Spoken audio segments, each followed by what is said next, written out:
The Iraqi Prime Minister Haider al-Abadi is under pressure as Iraqi security forces are called away from the front lines in the fight against ISIL to confront protesters in Iraq's Green Zone. The Green Zone is a secure area of Baghdad encompassing Iraq's high-level government officials. Protesters breach that zone in these ongoing protests and are demanding government action. For the latest, we're joined now by CCTV's Callebs. And Sean, protests had slowed down a bit at the beginning of this week, but they've ramped up again. What's driving Iraqis to the streets? Well, Anand, you're exactly right. Things have slowed down, but the level of frustration in Baghdad is huge right now. People are fed up with the government. Corruption, greed, and promises that Prime Minister al-Abadi has made for some time to bring others into the government to try and do away with this widespread corruption. But it simply hasn't happened. It boiled over first this weekend when protesters were able to push down those giant concrete barriers, force their way into the Green Zone, and for many of them, it was the first time they'd ever been in that area. This is an area where government officials are, but also the embassies, including the massive U.S. embassy that really dominates the landscape in that region.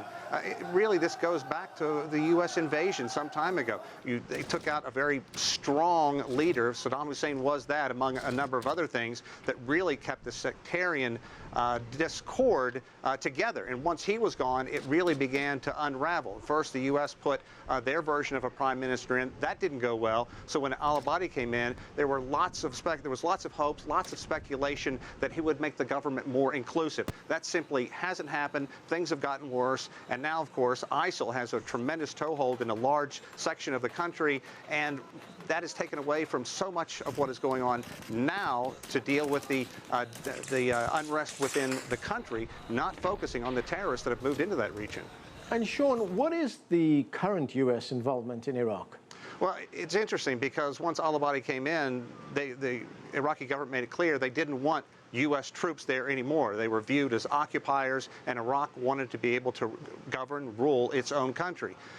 There are about 4,000 troops in the country right now. Just about 2 weeks ago, President Obama announced he was going to send 200 more into that area. They're supposed to be working as advisors with Iraqi forces as they try and drive ISIL from that country. But we know that some special forces have been brought into that area, and the significance of that is they're going to be able to embed and fight with the troops as well. And from the U.S. side, sadly, they saw that unfold recently when a Navy SEAL, Charles Keating, was killed just a few days ago. Not the first U.S. troop killed recently, but certainly getting a great deal of attention for how the number of troops that just stormed the U.S. and Iraqi forces who were trying to keep ISIL at bay. And Sean, what's the outlook for the country right now? Are we going to see more unrest? Well, it's going to be interesting because Muqtada al-Sadr has tremendous clout, the Shiite cleric, and he is the one who has really been calling for this civil disobedience, if you will.